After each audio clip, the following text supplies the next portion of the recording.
¿Qué tal? ¿Cómo estamos hoy? Espero que estéis todos estupendos.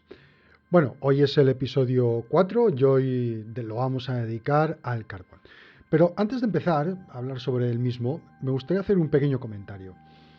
Todos los datos que presento en los vídeos hacen referencia siempre al mismo periodo que comento en los mismos, y estos datos no cambian salvo error, corrección u omisión. Pero a veces hago referencias a otros temas que, teniendo en cuenta la velocidad a la que todo se desarrolla, pueden quedar desfasados muy rápidamente. Y para muestra un botón. En el vídeo anterior comento que en la Unión Europea los coches de combustión dejarán de venderse para el 2035. También dije que lo veía complicado. Y en estos últimos días ya ha habido dos países importantes que se han opuesto a esta medida. Uno es Italia y el otro Alemania.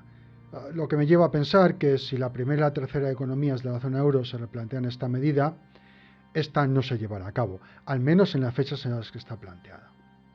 Por eso, a medida que vaya realizando vídeos, os mantendré actualizados de este tipo de cosas para que la información que se transmita sea de la mejor calidad. Huelga a decir que cualquier comentario es bienvenido. Bueno, y ya sin más dilación, vamos a hablar del último elemento de la tríada fósil. Hoy toca hablar del carbón. Y no me refiero al que nos traen los Reyes Magos cuando somos malos, no. Me refiero al que se quema para obtener energía. Para ponernos en contexto, el carbón es una roca sedimentaria formada a partir de restos vegetales provenientes de los períodos carboníferos, hace 359, entre 359 y 299 millones de años, más o menos. Y el Cretácico, entre también 145 y 66 millones de años. Está principalmente compuesta por carbono y por cantidades variables de hidrógeno, azufre, oxígeno y nitrógeno. De hecho, no todo el carbón es igual, hay una clasificación en función de su contenido de carbono y agua. De mayor concentración de carbono a menor, tendríamos la antracita, la hulla, el lignito y la turba. Es decir, cuanto más abajo en la escala, menos carbón y más agua, por simplificar. Como ya hemos comentado, el carbón forma parte de la tríada fósil, es decir, carbón, petróleo y gas. Y además es el elemento con el que arranca la revolución industrial. De hecho, la revolución industrial necesita de dos componentes principales, que son carbón en abundancia y agua. ¿Qué usos tiene? Bueno, sin ánimo de ser exhaustivo, tendríamos los siguientes. Generación de energía eléctrica, por supuesto, ya lo veremos algo más adelante en el vídeo, pero para países de Asia es una de sus principales fuentes de generación. Se utiliza también como combustible para altos hornos, en este caso se utiliza el coque, que proviene de la pirólisis del carbón sin aire. Para la siderurgia, como mezcla para obtener hierro dulce, acero o fundición. En general, para procesos industriales, como por ejemplo cemento y ladrillo. Uso doméstico, aunque esto ya solo se da de una manera extendida en países en desarrollo, industria carboquímica para obtener amoníaco, metanol y combustibles, y ya para finalizar pues tenemos petróleo sintético, que esto es lo que usaban los alemanes en la Segunda Guerra Mundial, aunque también hay que decir que ya no quedan plantas a escala industrial y la producción es muy reducida. Antes de empezar a hablar de las producciones y consumos de carbón, hay que decir que los datos que vamos a mostrar corresponden al periodo que va del 2010 al 2020. Esto es importante señalar porque a consecuencia de la invasión rusa de Ucrania y por ello la reducción de los insumos de gas rusos, hay países, con Alemania como ejemplo paradigmático, que se han puesto a quemar carbón como si no hubiese un mañana. Dicho esto, el consumo mundial de carbón quedaría en 159,6 exajulios para el 2020, siendo el pico en 2019 con 167,9 exajulios.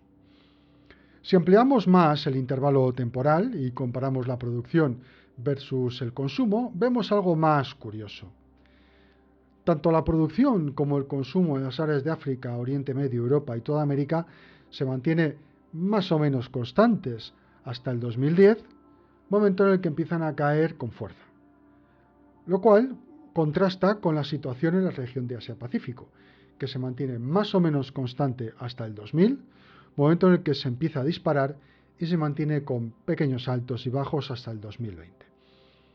Y esto enlaza con este otro gráfico en el que mostramos los 10 países que más carbón consumen y donde China se lleva el premio gordo. Fijaros por un momento la diferencia. China consume más de 4 veces lo que hace el segundo de la lista, que es la India, que a su vez duplica el tercero, que es Estados Unidos, que a su vez duplica el cuarto, que es Japón. Tener en cuenta que China tiene 82,3 exajulios anuales de consumo de carbón. Y ya, para ir acabando, porque este vídeo va a ser un poquito más sencillo que los habituales, ver la evolución de las reservas de carbón que en el 2020 están reconocidas, en torno al billón español, billón, o sea, es decir, 1 millón de millones de toneladas repartidos principalmente entre Asia-Pacífico, Norteamérica y los territorios que antiguamente pertenecían a la antigua URSS, por simplificar. Y ya me gustaría ir finalizando el vídeo y vamos a hacer un pequeño ejercicio, como es costumbre, para ver qué parte del consumo de carbón podríamos electrificar. Como ya hemos comentado al principio, el carbón se puede usar tanto para generar electricidad como materia prima para procesos industriales. Vamos a suponer que solo eliminamos lo que se utiliza para generar electricidad. Según la Agencia Internacional de la Energía, tiene un informe muy detallado, tenemos que el carbón genera un 8% más que las renovables y que la nuclear junta en el 2020. Por simplificar, vamos a suponer que es la misma cantidad, por simplificar, por hacer las cuentas. Por lo que si quisiéramos sustituir el carbón en el apartado de la generación de energía eléctrica, tendríamos que duplicar aproximadamente toda la producción de nuclear más renovables. Si sumamos lo que ya llevamos de gas y petróleo, que era un 200% de crecimiento, tendríamos un 300% de crecimiento en la producción de renovables y nuclear. Nadie ha dicho que esto iba a ser fácil, ¿verdad? O sea, quedaros con las cifras globales de lo que tendríamos encima de la mesa. ¿De acuerdo? Entonces, con esto acabo por hoy el vídeo del carbón. Es bastante sencillito, como ya habréis visto y habéis podido comprobar.